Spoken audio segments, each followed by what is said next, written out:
The following contains a narrative depiction of loss. Viewer discretion is advised.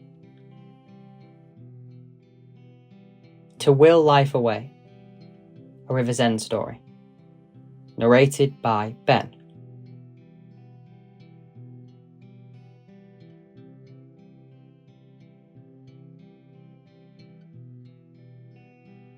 Will Jacob, 17, Manchester. A picture. Amy put that everywhere after he disappeared. She was running out of hope. It had been 112 days since the incident, since everybody vanished. She was nowhere close to finding him. That moment was frozen in her mind. The moment Will ran off. He ran off and she never saw him again. If only she'd stayed with him. It was on a constant loop inside her drift, depleted head. If only she'd stayed with him. Nothing functioned. Food had become scarce, there was no heating and the power grid had stopped working a long time ago. Despite this, she had found comfort, or a form of. She slept in an abandoned clothing store. Becca's was its name. And every night, at the stroke of 11, she would sit on the street, look up, and think of him. And the same questions pricked her. Where did he go? Was he alive? Was it her fault? These thoughts held her from sleeping. She pledged 5 minutes. 5 minutes of grief and then slumber. It was never that short. She stayed there till dawn.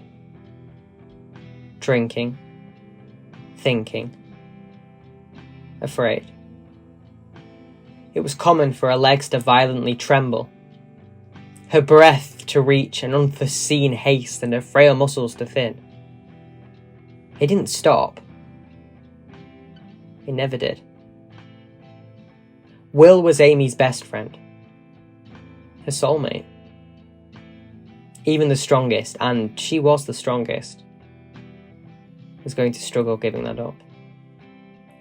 Her beige eyes consciously glared down at her midnight leather watch. 11:30 p.m. Amy was the only person left alive, which led to a few benefits. Her favourite? The countryside clear skies. She had the eternal golden stars all to herself. It was oddly refreshing. A calm in her corrupted mind. Yet it didn't take long for the isolation to kick in, for her deprived spirit to remind her of the bleak situation. Why did this happen? A punishment? Those answers weren't coming. She knew that. A kind of certainty in the uncertainty. Day 113. 2 hours had gone by. It felt like a snap. She had stopped processing most things, so to her guarded memory, most days felt like that. Well, what was the point in remembering something you'd wished never happened? She could barely cope with the antagonistic judgment she'd stored away, adding to that flame. A silent tear. She was crying. How much more of this? How much more of this lonely, unforgiving world that in every turn was a jarring reminder of what she had lost? How much more? She wanted out. Amy, whispered an unknown voice. Amy! Confused, Amy stretched herself out of the tense, scrunched ball she had formed. There was no one. Amy! The voice spoke again. Who are you? Amy replied. Where are you? Amy got herself up, ready in case threatened. "Find me," the voice said again. Then she realised who it was. That was Will's voice. She searched everywhere. No one. She'd heard him, there was no doubt. She went back down to the river that day. River's End. She felt haunted. It was obvious to her that the voice was merely a figment of her lost mind. It had to be, right? She was so tired. So disappointed. So bored of the same heartbroken sorrow. Wait a minute. In the corner of her eye, a piece of paper. She grabbed it.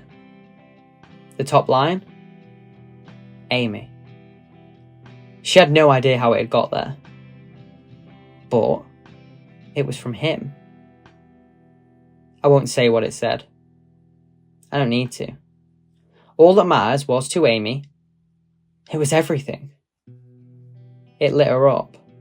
And like before, her arms trembled, but she didn't care. This was proof. It had to be. He was alive.